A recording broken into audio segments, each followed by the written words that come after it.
జల్దీ software job కొడదామనుకుంటురా? అయితే వీక్యూబ్‌లో training తీసుకొని మంచి జాబ్ కొట్టేయుర్రి.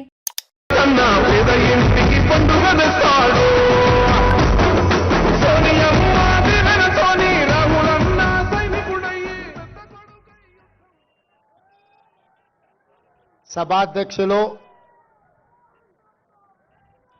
వ్యవసాయ శాఖ మాత్యులు పెద్దలు తుమ్మల నాగేశ్వరరావు గారి నాయకత్వంలో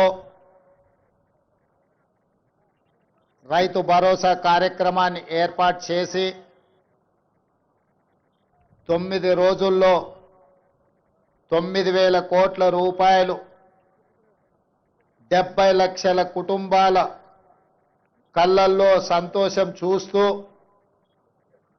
ఈ సంబరాలను జరపాలని, ఈ సంబరాలకు నాతో పాటు ముఖ్య అతిథులుగా ఉప ముఖ్యమంత్రి వర్యులు బట్టి విక్రమార్క గారిని, సహచరులు మిత్రులు మంత్రివర్యులు దుద్దిల్ల శ్రీధర్ బాబు గారిని, అదేవిధంగా మా సోదరిమణి ధనసరి అనసూయ సీతక్క గారిని, రెవెన్యూ మంత్రి పొంగులేటి శ్రీనివాసరెడ్డి గారిని, మంత్రివర్యులు మిత్రులు జూపల్లి కృష్ణారావు గారిని, అదేవిధంగా మంత్రివర్యులు మిత్రులు వాకిటి శ్రీహరి గారిని, ఇతర మా పిసిసి అధ్యక్షులు శాసనమండలి సభ్యులు మహేష్ కుమార్ గౌడ్ గారిని, పార్లమెంట్ సభ్యులను, శాసనమండలి సభ్యులను, శాసన సభ్యులను, వ్యవసాయ శాఖ కమిషన్ చైర్పర్సన్, అదేవిధంగా అందులో సభ్యులను, వివిధ కార్పొరేషన్ల చైర్మన్లను, వ్యవసాయ శాఖ అదేవిధంగా ఆర్థిక శాఖ అధికారులను, ప్రాణ సమానులైన వేలాది మంది రైతాంగ సోదరులను ఈ పండగ కార్యక్రమానికి ఆహ్వానించి ఇంత గొప్పగా ఇక్కడ నిర్వహించినందుకు వ్యవసాయ శాఖ మంత్రి గారిని మనస్ఫూర్తిగా నేను అభినందిస్తున్నా. మిత్రులారా, ఈరోజు సచివాలయం సాక్షిగా ఇక్కడ జరుగుతున్న సంబరాలు తెలంగాణ నలుమూలల 1600 రైతు వేదికల ముందు లక్షలాది మంది రైతాంగం, దాదాపుగా 70 లక్షల కుటుంబాలు, 1,49,00,000 ఎకరాల యజమానులు 9,000 కోట్ల రూపాయలు రైతు భరోసా పథకంలో భాగంగా ఈ 9 రోజుల్లోనే వాళ్ళ ఖాతాలో జమ అయ్యి ఈరోజు ఈ పండుగను, ఈ సంబరాలను జరుపుకుంటున్నందుకు మనస్ఫూర్తిగా వారందరినీ అభినందిస్తున్నా. ఒక ప్రజాప్రతినిధిగా ప్రజల ఆశీర్వాదంతో ముఖ్యంగా తెలంగాణ రైతాంగం అండగా నిలబడి ఒక జడ్పీటీసీగా, శాసనమండలి సభ్యుడుగా, శాసనసభ్యుడుగా, పార్లమెంట్ సభ్యుడుగా ఈనాడు తెలంగాణ రాష్ట్రానికి అతి చిన్న వయసులో ముఖ్యమంత్రిగా అవకాశాన్ని ఇచ్చి ఆశీర్వదించిన లక్షలాది మంది తెలంగాణ రైతాంగానికి మనస్ఫూర్తిగా నేను కృతజ్ఞతలు తెలియజేస్తున్నా. మిత్రులారా, మీకు అందరికీ తెలుసు, ఈ తెలంగాణ గడ్డ మీద నుంచి ఆనాడు భూమి కోసం, భుక్తి కోసం, విముక్తి కోసం జరిగిన సాయుధ రైతాంగ పోరాటాలు మీకు తెలుసు. ఆనాడు ఆదిలాబాదు అడవి బిడ్డలు రామ్జీ గోండు, కొమరం భీం, జల్ జమీన్ జంగల్ కోసం ఆనాడు అసూలు బాసిన విషయాలు తెలుసు. ఈ తెలంగాణ మొత్తం, ఈ తెలంగాణ చరిత్ర పుటల్ని ఒక్కసారి పరిశీలిస్తే భూమి చుట్టూనే మన పోరాటాలు, భూమి చుట్టూతోనే మన త్యాగాలు, భూమి చుట్టూతోనే మన జీవితాలు, భూమితో బుడిపడ్డ జీవితం మన తెలంగాణ రైతాంగ జీవితం. ఇవాళ మన సొంత కుటుంబ సభ్యులను ఎంత ప్రేమగా చూసుకుంటామో, ఉన్న ఊరిని, సొంత భూమిని అంతే ఆప్యాయంతో, ప్రేమతో చూసుకొని ఈరోజు వ్యవసాయం దండుగానే పరిస్థితుల నుంచి వ్యవసాయాన్ని పండుగ చెయ్యాలి అని చెప్పి శ్రీమతి సోనియా గాంధీ గారి నేతృత్వంలో ఏర్పడ్డ ఆనాటి వైఎస్ఆర్ ప్రభుత్వం 2004 నాడు డాక్టర్ వైఎస్ రాజశేఖర రెడ్డి నాయకత్వంలో ఏర్పడ్డ ప్రభుత్వం ఎల్బీ స్టేడియం సాక్షిగా రైతులకు ఉచిత కరెంటును ఇవ్వడమే కాదు, వందల కోట్ల రూపాయల రైతులకు కరెంటు బిల్లులను మాఫీ చేసి ఆనాడు రైతాంగాన్ని ఆదుకున్న మొదటి సంతకం ఎల్బీ స్టేడియం సాక్షిగా డాక్టర్ వైఎస్ రాజశేఖర రెడ్డి గారు పెట్టిండ్రు. ఆనాటి సోనియా గాంధీ గారి ఆదేశాలను తీసుకున్న రాహుల్ గాంధీ గారి అండగా ఏర్పాటు చేసిన ఈ ప్రజా ప్రభుత్వం మొట్టమొదటి ప్రాధాన్యత రైతాంగం. మేం ప్రధానంగా ఈ ప్రజా ప్రభుత్వంలో మా మొదటి ప్రాధాన్యత రైతులు, ఆ తర్వాత మా ఆడబిడ్డలు, ఆ తర్వాత మా తెలంగాణ ఉద్యమకారులు, విద్యార్థులు. ఈరోజు తెలంగాణ రాష్ట్రంలో రైతుల గురించి చర్చించుకుంటే ఈరోజు రైతు భరోసా అన్నాడు చంద్రశేఖరరావు గారు ఎగబెట్టిపోతే ప్రభుత్వం ఏర్పడిన మొదటి 3 నెలల్లోనే 7,625 కోట్ల రూపాయలను వారు ఎగవేసిన రైతు భరోసా నిధులను మన ప్రభుత్వం, మన ఆర్థిక మంత్రి బట్టి విక్రమార్క గారు మొట్టమొదటి విడతలో రైతు భరోసా నిధులను వేయడం జరిగింది. ఇదే కాదు, ఎన్నికలప్పుడు ప్రజలకు మాట ఇచ్చినాం. కాంగ్రెస్ పార్టీ అధికారంలోకి వచ్చిన వెంబడే అప్పుల్లో కూరుకుపోయిన ఈ రైతుల ఆత్మగౌరవం నిలబెట్టాలి అనంటే రైతులకు రుణమాఫీ చెయ్యాలి. ఆ రైతులకు 2 లక్షల రూపాయల వరకు రుణమాఫీ చేస్తామని ఎన్నికల సందర్భంగా మాట ఇచ్చినాం. పార్లమెంట్ ఎన్నికల సందర్భంలో రైతాంగానికి వివరించినాం. దాన్ని దృష్టిలో పెట్టుకొని మొదటి సంవత్సరంలోనే 25,35,964 మంది రైతులకు 20,617 కోట్ల రూపాయలు వాళ్ళ ఖాతాలో వేసి 2 లక్షల రూపాయల వరకు రైతుల మీద ఉన్న భారాన్ని అప్పు విముక్తి కలిగించినాం. 15 ఆగస్టు నాడు ఏ విధంగా అయితే దేశానికి స్వతంత్రం వచ్చిందో అదే 15 ఆగస్టు 2024 నాడు ఈ రైతులకు రుణం నుంచి విముక్తి కలిగించి రుణభారంని తొలగించిన ప్రభుత్వం ఈ ప్రజా ప్రభుత్వం. అదే కాదు మిత్రులారా, ఇవాళ ఆలోచన చేయండి. ఆనాడు తెలంగాణ రాష్ట్రంలో ఆనాటి ముఖ్యమంత్రి ఒక మాట అన్నాడు, శాసనసభ సాక్షిగా మాట్లాడిండు. మీరు ఒరేసుకుంటే ఉరి వేసుకున్నట్టే ఈ ప్రభుత్వం వ్యాపారం చేయదు, రైతులు పండించిన వడ్లను మేము కొనము, ఇది మా బాధ్యత కాదు అని ఆనాటి ముఖ్యమంత్రి చెప్పిండు. మరి ఆనాటి ముఖ్యమంత్రి ఆ విధంగా మాట్లాడితే మన ప్రజా ప్రభుత్వం అధికారంలోకి వచ్చిన వెంబడే రైతాంగానికి ఒక మాట చెప్పినాం, మీరు వరి పండించండి, చివరి గింజ వరకు కొంటాం, కొనడమే కాదు కనీసం మద్దతు ధర ఇవ్వడమే కాదు, సన్న వడ్లు పండించండి, 500 రూపాయల బోనస్ ఇచ్చి మీరు పండించిన పంటను మేము కొంటామని తెలంగాణ రైతాంగానికి మాట ఇచ్చినాం. మా మాట నమ్మి, మా మీద విశ్వాసం ఉంచి, మా మీద పూర్తి నమ్మకంతో పోయిన సంవత్సరం ఈ దేశంలోనే వరి పండించడంలో మొట్టమొదటి స్థానాన్ని తెలంగాణ రాష్ట్రం సాధించింది. 2,80,00,000 మెట్రిక్ టన్నుల వడ్లను ఉత్పత్తి చేసి దేశంలోనే మొదటి స్థానంలో నిలబడ్డ తెలంగాణ రాష్ట్రం సన్న వడ్లకు 500 రూపాయల బోనస్ ఇవ్వడమే కాదు, మీరు పండించిన పంట వడ్లకు 48 గంటల్లోనే మీ ఖాతాలో నగదు బదిలీ చేసినాం.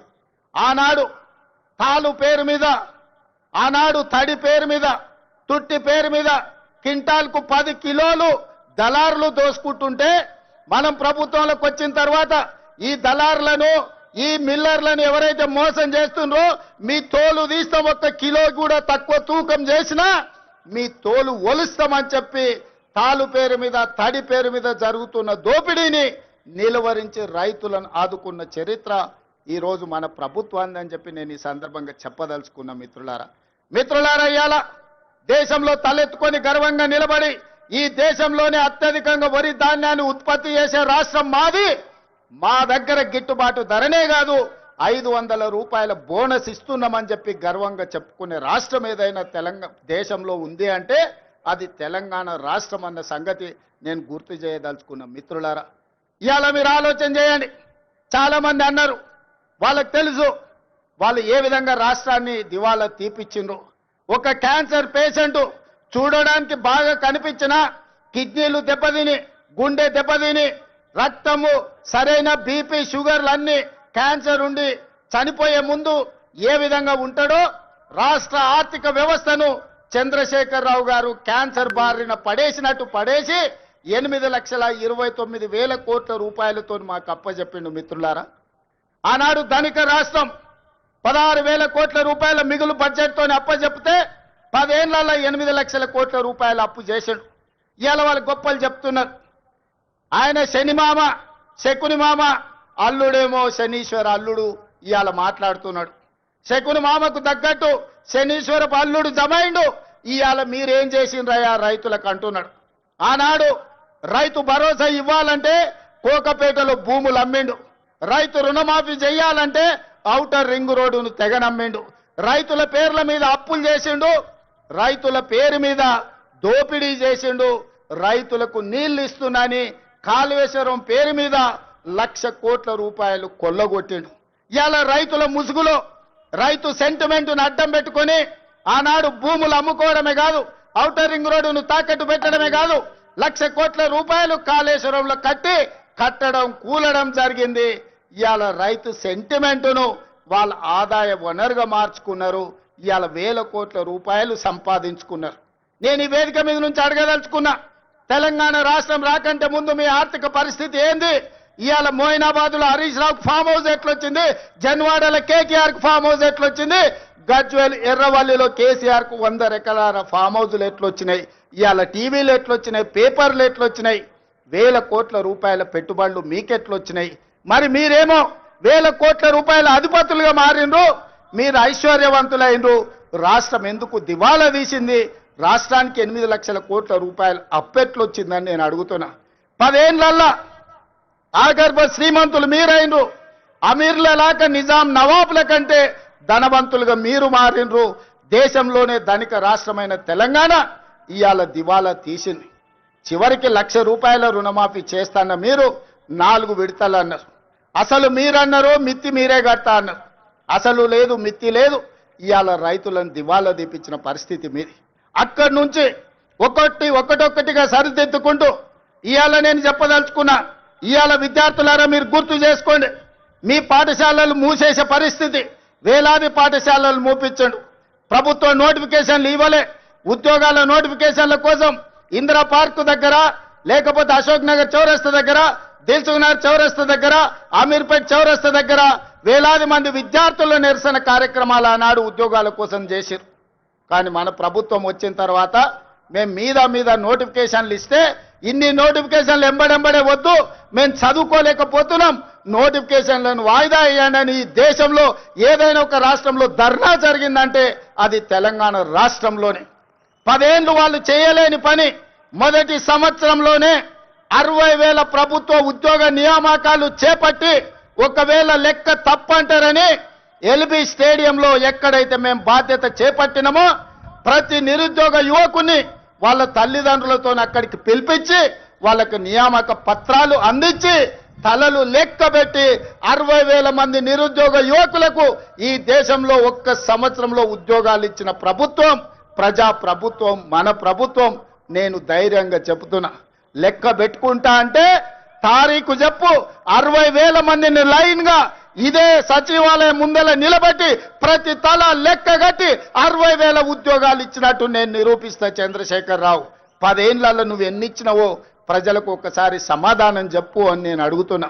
అదేవిధంగా ఇవాళ రైతులకు సంబంధించి రైతు రుణమాఫీ కావచ్చు, రైతు భరోసా కావచ్చు, రైతు గిట్టుబాటు ధర కావచ్చు, రైతులకు 500 రూపాయల బోనస్ కావచ్చు, రైతులకు ఉచిత కరెంటు కావచ్చు, రైతులకు స్ప్రింక్లర్స్ కావచ్చు, రైతులకు డ్రిప్ కావచ్చు, గిరిజన రైతాంగానికి సోలార్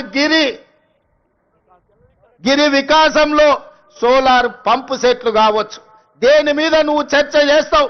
వీటన్నిటిని కలిపి ఈ రోజు సివిల్ సప్లైస్ కార్పొరేషన్ నుంచి రైతులు పండించిన పంటను కొనుగోలు విషయంలో కావచ్చు 18 నెలల్లో 1,04,000 కోట్ల రూపాయలు కేవలం రైతుల మీదనే ఖర్చు పెట్టిన రైతు ప్రభుత్వం, రైతు రాజ్యం, రైతును రాజును చేసిన రాజ్యం మాది, వ్యవసాయాన్ని పండుగ చేసిన ప్రజా పాలన మాది. చర్చ చేయడానికి నువ్వు సిద్ధంగా ఉన్నవా చంద్రశేఖరరావు గారు అని నేను అడుగుతున్న ఈ వేదిక మీద నుంచి. మీరు కాళేశ్వరం ముసుగులో 1,00,000 కోట్ల రూపాయలు మీరు కొల్లగొడితే 18 నెలల్లో 1,04,000 కోట్ల రూపాయలు రైతాంగానికి అందించి రైతులను ఆదుకున్న చరిత్ర మాది. వ్యవసాయం అంటే 10 మందికి సాయం, రైతును రాజును చేయాలి, వ్యవసాయాన్ని పండుగ చేయాలన్న ఒక ఉక్కు సంకల్పంతో ఎన్ని కష్టాలు వచ్చినా ఎంతమంది తిట్టినా తిట్లన్నిటిని ఓర్చుకొని ఇవాళ ఈ ప్రజా ప్రభుత్వాన్ని ముందుకు తీసుకెళ్తున్న మిత్రులారా, ఇవాళ మహిళల విషయంలో మీరు చూడండి, ఆర్టీసీలో ఉచిత ప్రయాణం కావచ్చు, ఆడబిడ్డలకు పెట్రోల్ బంకుల నిర్వహణ కావచ్చు, ఆడబిడ్డలకు సోలార్ బిజినెస్ కావచ్చు, అదానీ అంబానీలతో పోటీ పడే విధంగా ఇవాళ 1000 మెగావాట్ల సోలారు విద్యుత్ ఉత్పత్తి సామర్థ్యాన్ని విద్యుత్ శాఖతో ఒప్పందం చేపించి 1 కోటి మంది మహిళల్ని కోటీశ్వరులను చెయ్యాలని ఉక్కు సంకల్పంతో ఇవాళ మేము ముందుకు వెళ్తున్నాం. ఇవాళ ఆడబిడ్డలకు ఒక్క సంవత్సరంలో 21,000 కోట్ల రూపాయలు జీరో వడ్డీతో ఇవాళ ఆడబిడ్డలను ఆదుకున్నాం. అదే కాదు, హైటెక్ సిటీ పక్కన విప్రో ఇన్ఫోసిస్ కార్పొరేట్ కంపెనీల పక్కన 4 ఎకరాలు శిల్పారామం పక్కన ఇచ్చి 150 షాపులు సెల్ఫ్ హెల్ప్ గ్రూపులు ఉత్పత్తి వస్తువులను అమ్ముకోవడానికి ఇవాళ వాళ్ళకు అక్కడ స్థలాన్ని కేటాయించినాం. ఇవాళ ఆడబిడ్డలు ఆర్టీసీలో ఉచిత బస్సు ప్రయాణం కాదు, 1000 బస్సులను కొని ఆర్టీసీకి కిరాయికి పెట్టుకునే ఆర్థిక స్తోమత ఇవాళ ఆడబిడ్డలకు అందించినాం. ఇవాళ ఐకేపీ కేంద్రాలు 8,000 ఐకేపీ కేంద్రాలు ఇవాళ ఆడబిడ్డల చేతుల్లో పెట్టినాం. గ్రామాలలో ఉన్న పాఠశాలల్ని అమ్మ ఆదర్శ పాఠశాల మీద ఆడబిడ్డల చేతిలో పెట్టి పిల్లల భవిష్యత్తు ఆడబిడ్డల చేతిలో భద్రమని ఇవాళ అమ్మ ఆదర్శ పాఠశాలలు తీసుకొచ్చినాం. ఇవాళ పాఠశాలల్లో పిల్లల బట్టలు ఒకనాడు కార్పొరేట్ కంపెనీలు కుట్టేవి, ఇవాళ వాటిని రద్దు చేసి ఆడబిడ్డలకే బట్టలు కుట్టే వ్యాపారాన్ని ఇవాళ ఆడబిడ్డలకే అందించినాం.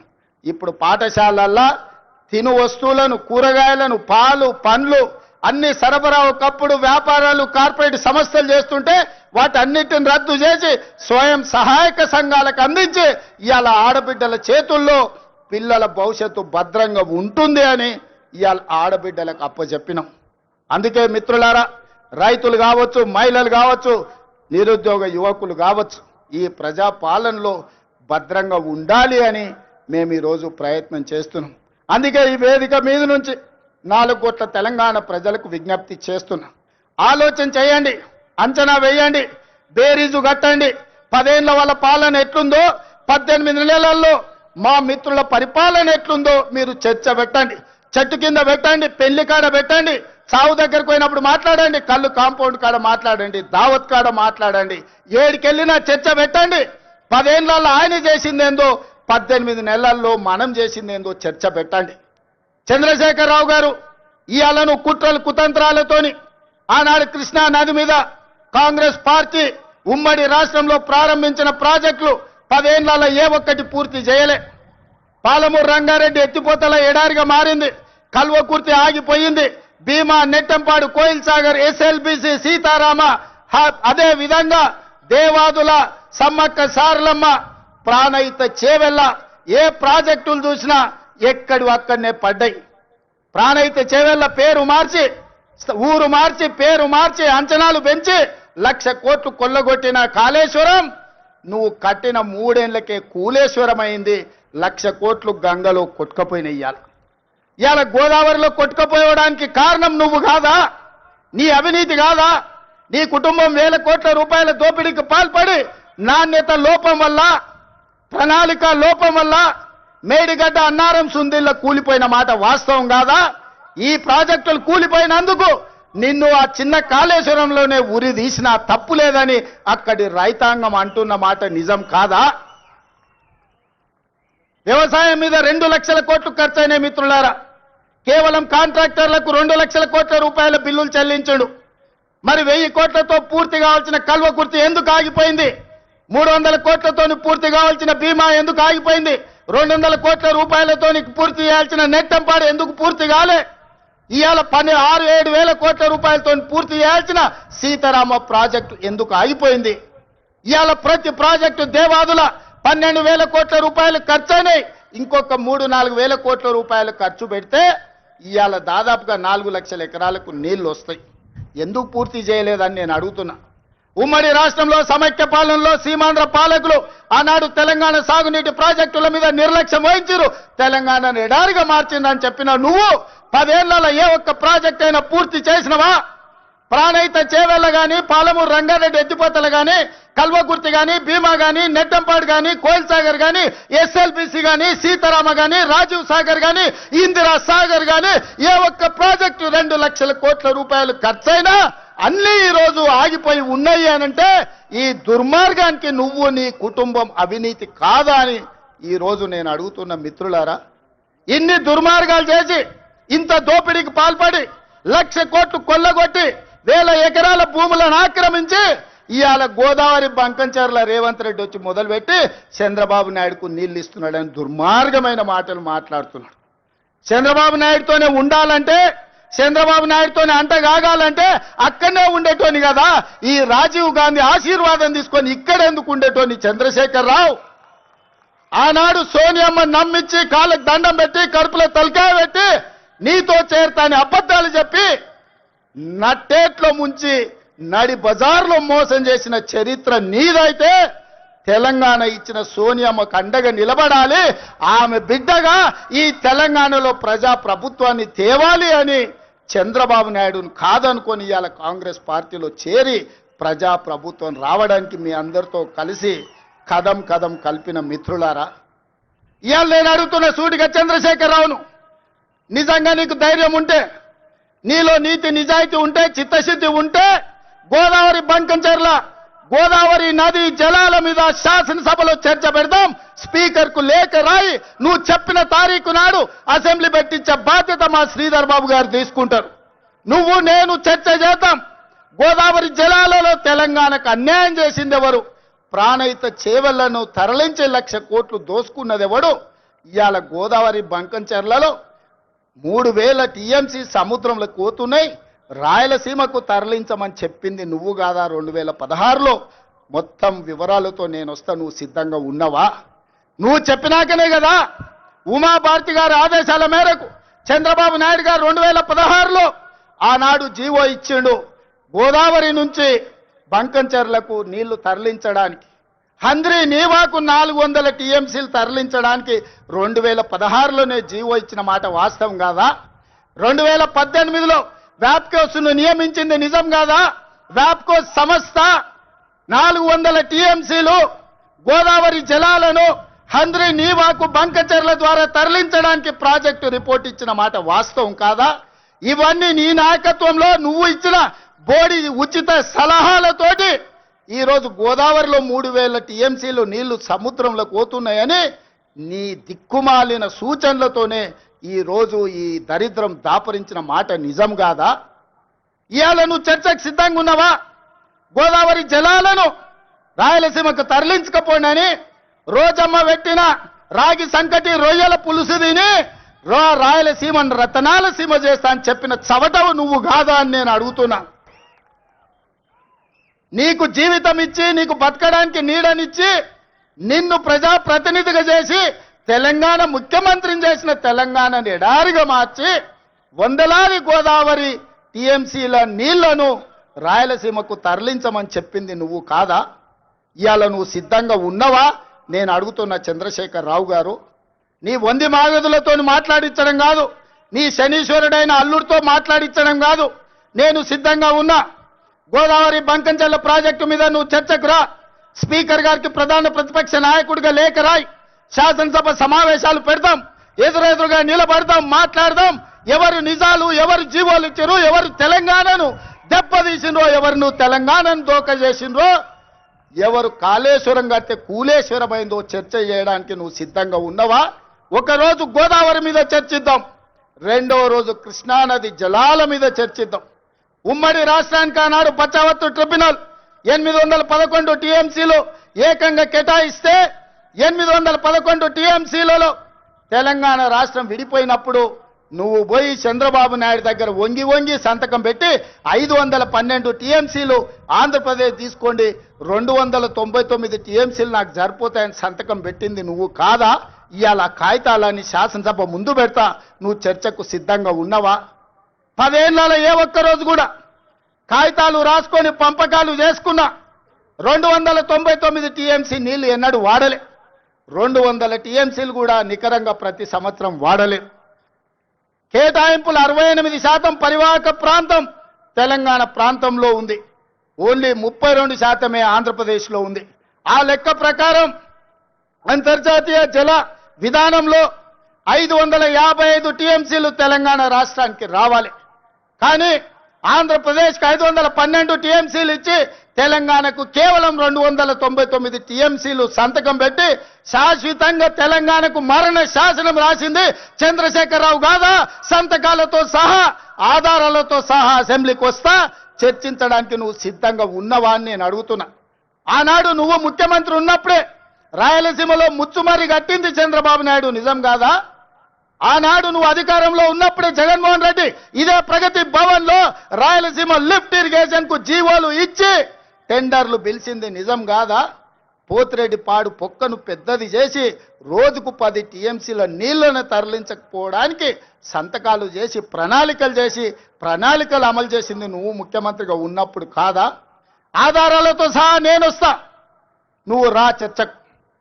కృష్ణా నది మీద మనకు నువ్వు రావాల్సిన నీళ్లను శాశ్వతంగా ఆంధ్రప్రదేశ్కు తాకట్టు పెట్టి తెలంగాణ రైతాంగం మీద మరణ శాసనం రాసింది నువ్వు కాదా?